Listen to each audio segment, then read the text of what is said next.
Preston Hollow explosions back in April is sharing the part of the story we haven't heard. She lives in the home between the two explosion sites and spoke exclusively with the News 4i team about the moments that changed her life and the neighbors who helped her start to move forward.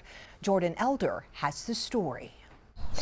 Here on Preston Hollow, Sandra Keesee's home was left standing in between two homes that exploded in April. She was surrounded by destruction, but then she was surrounded by neighbors who refused to let her go through this alone. It was a scene no one on Preston Hollow ever expected to see. It just sounded like this huge, long clap of thunder and made the house shook. In a matter of hours, the homes on both sides of Sandy Keesee's would explode. Investigators say a natural gas leak started behind Sandy's house. Her home was still standing, but her life was upended. It was surreal to actually see the damage. There was broken glass.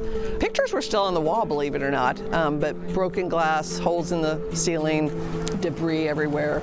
She was later told her home would have to be demolished, but inside were the things she couldn't replace. Mementos from her mother and grandmother, pieces of a life she wasn't ready to lose.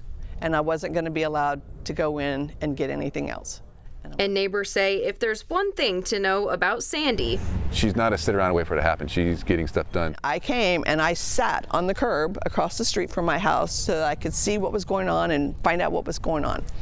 The fire department showed up ready to make sure the home was stable as Sandy got her belongings. And then help came.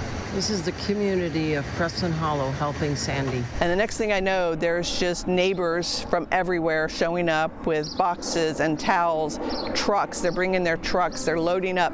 And more help. Neighbors with arms full of items, her yard stacked with her life's treasures. The response to that was, I stopped her in the middle of that and I was like, Sandy, look how loved you are. All these people, we don't even know half these people. So I think it was awesome to see that. Did you know all these people? I knew some of them, talked to them in the neighborhood as I walked, but most of them I hadn't really had a conversation with. Oh my gosh. I saw Sandy's house and I saw my neighbor's house. Lynn Jackson was one of the people who showed up. You never think something like this would happen, and to see your neighbors, it makes me almost get emotional, but to see your neighbors in such distress, it was really horrible. The effort, a reminder that Sandy isn't alone. It was overwhelming to see the outpour of the neighborhood to take care of me. Those same neighbors showed up again during our interview, standing with her on the street she still calls her home. I'm not injured. I'm not hurt. I'm very fortunate, but I was even more fortunate that night that people just dropped everything and came and helped. That connection in the neighborhood is one of the main reasons Sandy wants to rebuild right here as soon as she's able to. For the News 4i team, I'm Jordan Elder. As for the neighbors on the other side of Sandy, Tim and Kim Nowell, they are still recovering in the hospital. Joe Ochoa and Terri Reeves have both been released from the hospital.